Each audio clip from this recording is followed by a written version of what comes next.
Okay, so here are my inserts that I made for the traveler's notebook that we made. This is the planner size. And I made 4. We have 4 strings, but you can put a lot more than 1 planner per string. But today we're just going to put 1. I wanted to show you that this all of the planners have a 1-inch spine, and if you squish this together, this is still not an inch yet. So there's still room. And the way to place them in is just open them up to the centers, pick your elastic, and push it in. The beautiful thing about having traveler's notebooks is when you fill one up, you just interchange it, okay? So that's great. The other thing that's really nice is this is kind of a spring looking notebook. So if the seasons change, I can change the outside and keep the same planners on the inside, or I can change the whole thing up. It's not attached permanently anywhere. So there, all of those are in. This is the flap that comes up and over. This comes over this way. And so this is what it looks like when you're done. So this is my Pixie Planner size notebook. So let's take a look at the inserts that I made. I decided to go with pretty papers, the kind that you buy that are 12 by 12, and I cut them down to 8.5 by 11. I did 4 different coordinating fronts, okay, and then I used the cutoffs of each of the 4 sheets as little plates here for the front, so that whoever ends up with this, I have a friend in mind who I'm thinking I'm going to give this to. They all coordinate. So let's just take a peek of what I did on the inside. They can be anything. So I used colored paper. This one's plain. I used stamps from May Made It, M-A-Y Made It, and I love her things. Each of the signatures has a vintage hymnal page in it, and then I use just the little offcasts for decoration. This is an ideals page, another May stamp. This is just a postcard that I had printed off.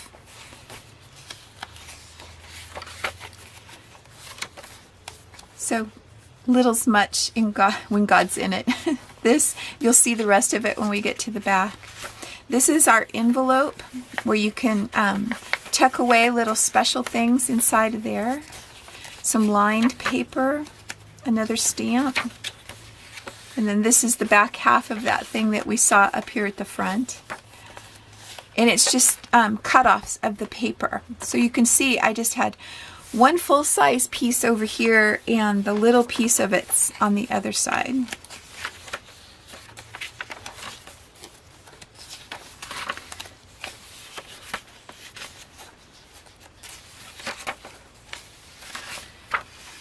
So more of the cut-off papers, both of those. The other half of the postcard. The other half of the Ideal magazine page, and each signature has an Ideal magazine page in it. And so here's the next booklet, and they're all pretty much the same. Slightly different stamps. This one has more washi tape in it.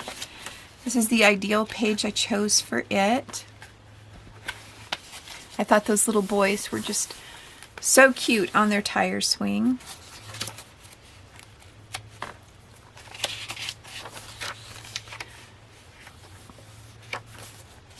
Another stamp I had, it's not one of May's. Another envelope in this signature. Another hymn.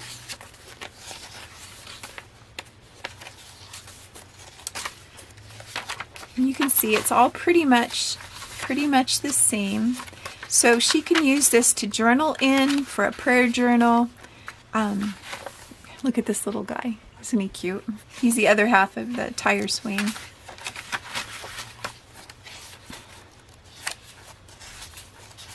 So this was the page from the Ideal magazine for this one. This was my envelope. More stamps.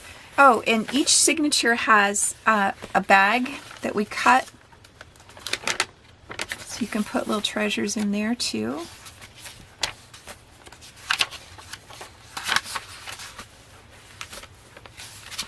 So I'm just gonna leave you here.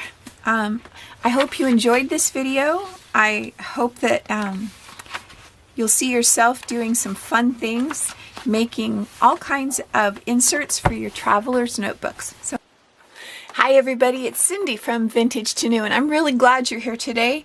We're going to make inserts for our Pixie Planner that we made the other day. Now, I'm just getting out some things to kind of audition and see what I want to put in there.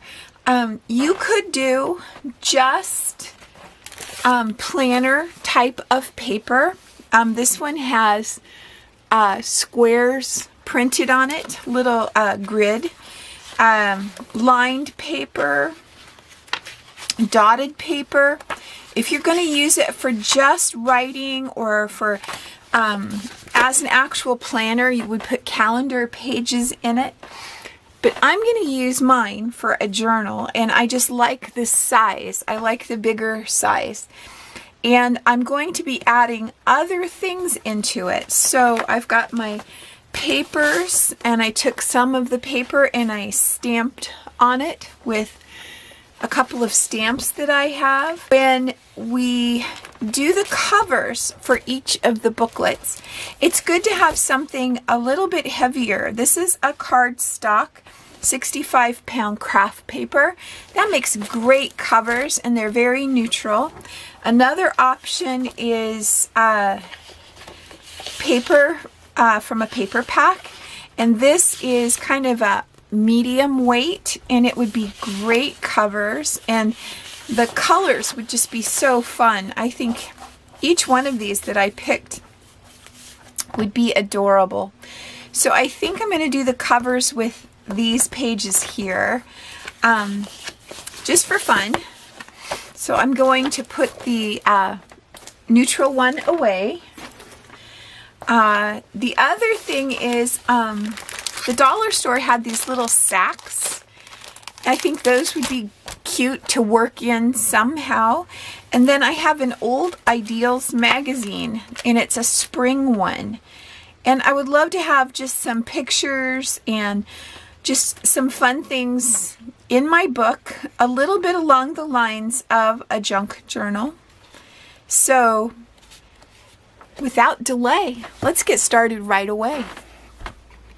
So I think what I'm going to do is take a razor blade, and I'm just going to cut the spine so that it will loosen up every page in it. So just going to take my time and cut down through here. So let me do that, and I'll be right back. Okay, so I put the leftovers in this little pouch, and it's all cut apart, so I'm ready for next time. And I'll show you the 4 that I chose. I just think that is so pretty, and it would be so cute. And the back has some little little quotes about gardening, as you know. So that's perfect for spring. Look at these little boys on the swing. Now it'll be folded in half, and we'll only get to see half of them at a time, but you'll get to see the puppies, and you'll get to see this little boy. And there's 2 little poems on the back. Another beautiful picture. And then who doesn't love tulips and daffodils? So those are the 4 I chose. So let's go ahead and cut down our 12 by 12 paper to 8.5 by 11, because that is what is going to fit in our covers. All right, so first thing we do, this paper has this wonderful, almost like a washi tape edge on it. I got this at Michael's. It was really inexpensive paper, but I thought it was really cute. So we can rip this off and set it aside. We could maybe use that. And then we need to cut 1 inch off, and I'm going to cut off the edge that has the perforations for where we just pulled that off. So that's gone, but we can use it over here. So now we need to cut it to 8.5.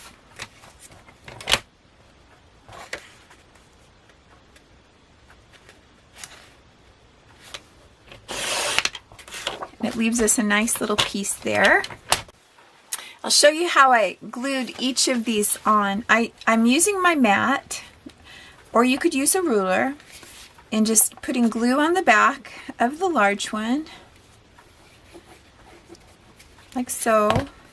And then it's going to be down about 1 inch and a little closer this way than towards the spine, but keeping it nice and straight.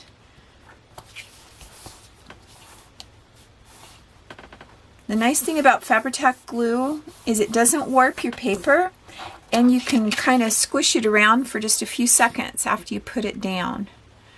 So that's really nice. And then just center this. I'm doing it by eye, but I'm getting it nice and close. So those are done. So our covers are done. So now let's decide what papers we want to put in each one. So you need to decide how many pages you want in each of your notebooks. So I'm going to go with 10 to start.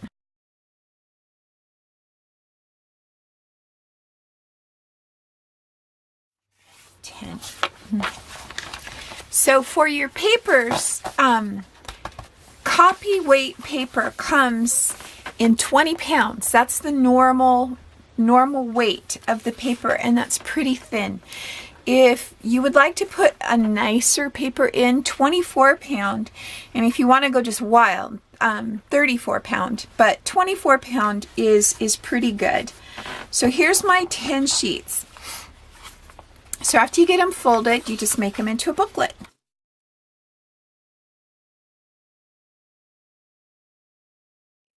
And then let's decide which one of these we would like to put into the pink folder.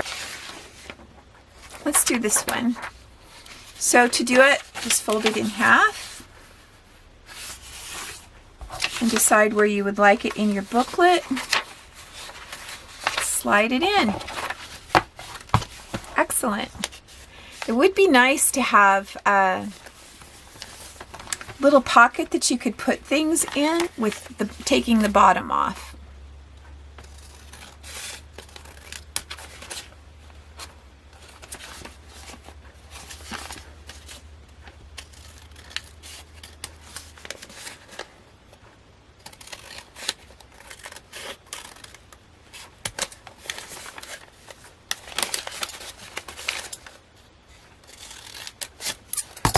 Okay, so there's the bottom, and then just fold this down flat so that it's just like the other side. A fancy little cut on this side. I'm just going to use my pinking shears. The little Fisker scissors that I have, they're terrible. They don't cut very well. So there we go. So folding this in half and then figuring out where we want to put it. Maybe like right here. Towards the center. So there's that. And we have these nice little pieces here. And we have all of our little strips. So this is the one we're working on. Let's put this strip right down the front. Almost like a washi tape.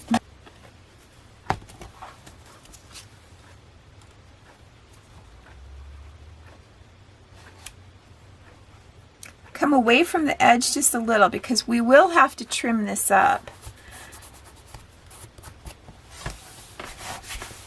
Usually your first pages aren't the problem, it's the ones in the center. This is a great opportunity to use some of the washi tape that you have. And I'm just going to go across the bottom. When you get to the side, you can use like a little gift card or a credit card or something and rip it like that.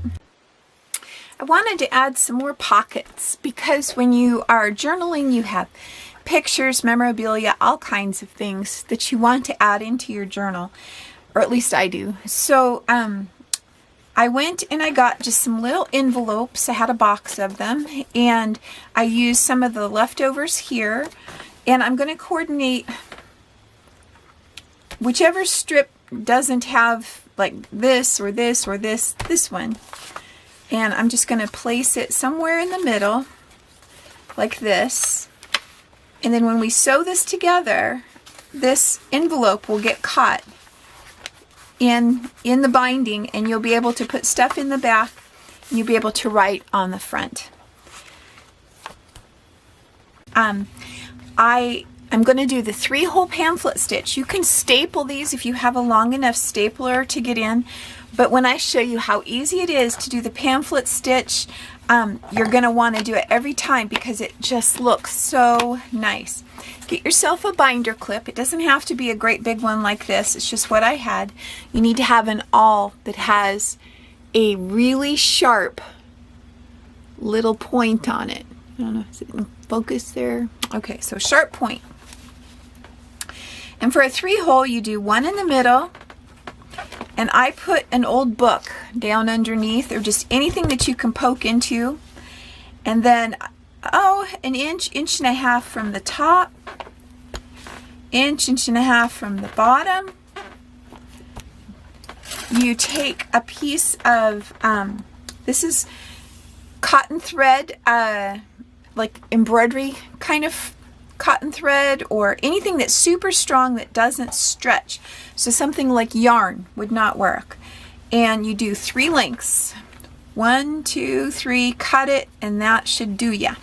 Then you get a needle, you just go through the center, and you poke it all the way to the back. Super easy. And then hold this tail with your thumb. Go back here and look. Go in one of your end holes. I always tend to go up. It's probably because I'm right-handed. Then you just go all the way over here to this hole. This other hole on the other end, in. Just like that. And then hold this and pull it to the side, because you don't want to split this thread when you come back up. And then come back up in the middle. And the reason you don't want to split it is because you have to pull it tight. And if you've come back through and hit that, it makes it harder to tighten it up. Pull it up and in. 99% of the time, these 2 threads will come up on the same side of the hole, on one side of this. So we want to have it so 1 thread is on each side. So that way, when we get it nice and tight and we tie this in a knot, that little thread is going to keep it from getting pulled back through. And just that easy. And you can leave these long or you can cut them short. You can do whatever you want to with those. You could put little charms on it or something like that. And just that easy, just that quick, you have bound your book. Okay. Okay, so I've put this together and it needs to be trimmed. You can see how far these middle pages stick out past the corner, the front of the cover. All right, so this is how I purchased my single edge razor blades. I got them at Lowe's, and I could be mistaken. I don't remember for sure, but I think this entire box of 100 was less than $10 or right about $10, somewhere in that neighborhood. So when you're getting ready to cut these down, treat yourself to a new sharp blade and it goes much better. So I always put it on, and this is a nice chubby one. I put lots of things in there. I usually take a tiny bit of the cover off when I do it, just so that I get a nice, really straight edge. And you don't push really hard. You just go through maybe a sheet and a half every swipe that you go down, and it will cut through pretty good. It does take practice to get really good at this. So I'm just about done. I can feel it. And there we go. Oops. Still got a little straggler there. That should have done it. Okay. And I have a really sharp edge on that. It's really nice. And then I always check the top and the bottom, and I could have lined up the bottom just a tiny bit better. So what I'm going to do is just trim the bottom really quick, but just a tiny little bit. Always put the fold at the top. It's the hardest to cut through, and like I said, I'm just going to just barely shave off the bottom. So just the same as before, not trying to go too fast, with a really sharp blade.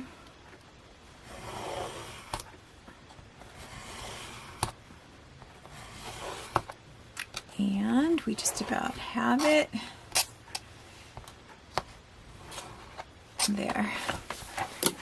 And now the bottom is really, really nicely cut too. Until next time, this was Cindy from Vintage to New.